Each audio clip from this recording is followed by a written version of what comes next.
కవినై కవితనై భార్యనై భర్తనై కవినై కవితనై భార్యనై భర్తనై మల్లెల దారిలో మంచు ఎడారిలో మల్లెల దారిలో మంచు ఎడారిలో పన్నీటి జయ గీతాల కన్నీటి జలపాతాల నాతో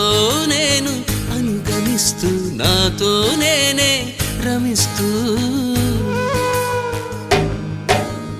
ఒంటరినై అనవరతం కంటున్నాను నిరంతరం కలల్ని కథల్ని మాటల్ని పాటల్ని రంగుల్ని రంగవల్లుల్ని కావ్య కన్యల్ని ఆడపిల్లల్ని జగమంత కుటుంబం నాది ఏకాకి జీవితం నాది